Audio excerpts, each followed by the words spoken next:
Welcome to my YouTube channel. ನಮ್ಮ channel ವೀಕ್ಷಣೆ ಮಾಡ್ತಾರೆ ನಿಮ್ಮೆಲ್ಲರೂ ಕೂಡ ಕರ್ತನಾದ ಯೇಸು ಕ್ರಿಸ್ತನ ನಾಮದಲ್ಲಿ ನಿಮ್ಮ ಸಹೋದರ ಪಾಸ್ಟರ್ ಡ್ಯಾನಿಯಲ್ ಮಾಡುವ ವಂದನೆಗಳು. ನಮ್ಮ ಚಾನಲ್ಗೆ ದಯಮಾಡಿ ಸಪೋರ್ಟ್ ಮಾಡಿ, ನಮ್ಮ ಚಾನಲನ್ನು ಸಬ್ಸ್ಕ್ರೈಬ್ ಮಾಡಿ, ಆಲಂತ ಬಟನ್ ಒತ್ತಿ ಲೈಕ್ ಶೇರ್ ಹಾಗೂ ಕಮೆಂಟ್ ಮಾಡಿ. ಅಬ್ರಹಾಮನ ಚರಿತ್ರೆಯು ಆದಿಕಾಂಡ 12ನೇ ಅಧ್ಯಾಯದಿಂದ ಪ್ರಾರಂಭವಾಗುತ್ತದೆ. ದೇವರು ಅವನನ್ನ ಸಂಧಿಸಿ ಅವನನ್ನ ಕರೆದಾಗ ಆತನ ಸ್ವಂತ ಕುಟುಂಬವನ್ನ, ಬಂಧು ಬಳಗವನ್ನ, ಊರನ್ನ ಬಿಟ್ಟು ಬಂದನು. ದೇವರು ಅವನಿಗೆ ಕಾಲದಲ್ಲಿಯೂ ಆಶೀರ್ವದಿಸ್ತಾ ಬಂದರು. ಆದರೆ ಅಬ್ರಹಾಮನ ಕುಟುಂಬದಲ್ಲಿ ಒಂದು ಕೊರತೆ ಇತ್ತು. ಆ ಕೊರತೆ ಏನಂದ್ರೆ ಸಂತಾನವಿರಲಿಲ್ಲ. ಅಬ್ರಹಾಮನ ಜೀವನದಲ್ಲಿ ಬೇಸರದ ಒಂದು ಸಂಗತಿಯಾಗಿತ್ತು.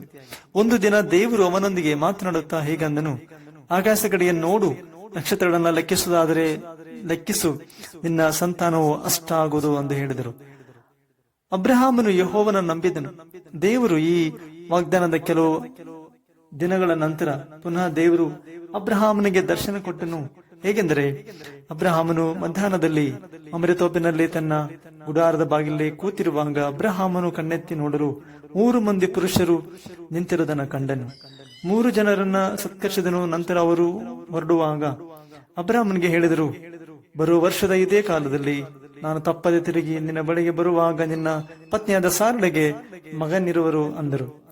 ಯೆಹೋವನು ತಾನು ಹೇಳಿದಂತೆ ಸಾರಳ ಮೇಲೆ ದಯವಿಟ್ಟು ಆಕೆ ಕೊಟ್ಟ ಮಾತನ್ನ ನೆರವೇರಿಸಿದನು.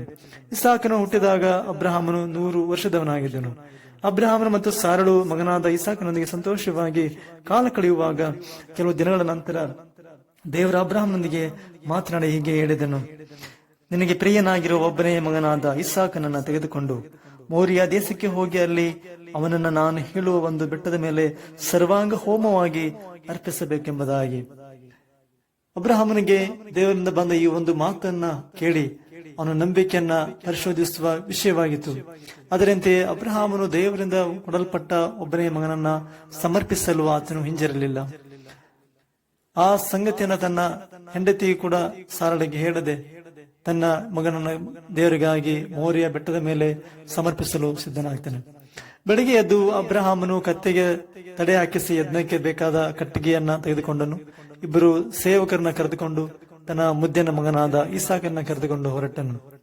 ಮೋರಿಯ ಬೆಟ್ಟದ ಹತ್ತಿರ ಹೋದ ಮೇಲೆ ತನ್ನ ಸೇವಕರನ್ನ ಬಿಟ್ಟು ತನ್ನ ಮಗನಾದ ಇಸಾಕನ ಮೇಲೆ ಕಟ್ಟಿಗೆನ ಹೊರಿಸಿಕೊಂಡು 2 ಬೆಟ್ಟವನ್ನು ಹತ್ತುತ್ತಿರುವಾಗ ಮಗ ಕೇಳದ ಅಪ್ಪನನ್ನ, ಯಜ್ಞಕ್ಕೆ ಬೇಕಾದ ಕಟ್ಟಿಗೆಯೂ ಬೆಂಕಿಯೂ ಇದೆ, ಅಪ್ಪ ಕುರಿ ಎಲ್ಲಿ ಎಂದು ಕೇಳಿದ. ತಂದೆಯಾದ ಅಬ್ರಹಾಮನು ಬಹಳ ನೊಂದುಕೊಂಡು ಹೇಳಿರಬಹುದು, ಅಥವಾ ನಂಬಿಕೆಯಿಂದ ಹೇಳಿರಬಹುದು, ಯಜ್ಞಕ್ಕೆ ಬೇಕಾದ ಕುರಿಯನ್ನ ದೇವರು ಒದಗಿಸನು ಅಂದನು. ಅಬ್ರಹಾಮನು ಮೋರಿಯ ಬೆಟ್ಟದ ಮೇಲೆ ಹೋದ ನಂತರ ಯಜ್ಞವೇದಿಯನ್ನ ಕಟ್ಟಿಗೆಯನ್ನ ಒಟ್ಟಿ ತನ್ನ ಮಗನಾದ ಇಸಾಕನ ಕಾಲುಗಳನ್ನ ಬಿಗಿದು ಕಟ್ಟಿ ಅವನನ್ನ ಅದರ ಮೇಲೆ ಮಲಗಿಸಿ ತನ್ನ ಮಗನನ್ನ ವಧಿಸಲು ಕೈಚಾಚಿ ಕತ್ತಿಯನ್ನ ಹಿಡಿದುಕೊಳ್ಳಲು ಯೆಹೋವನ ದೂತನು ಆಕಾಶದೊಡೆಯಿಂದ ಆತನೊಟ್ಟಿಗೆ ಮಾತಾಡಿದನು.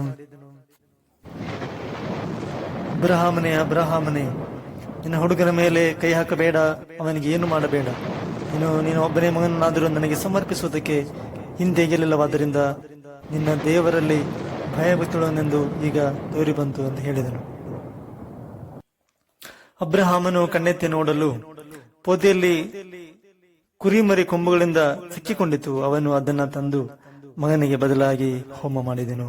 ಅದಕ್ಕೆ ಆ ಒಂದು ಸ್ಥಳಕ್ಕೆ ಯೆಹೋವ ಈರೆ ಎಂದು ಹೆಸರಿಟ್ಟನು.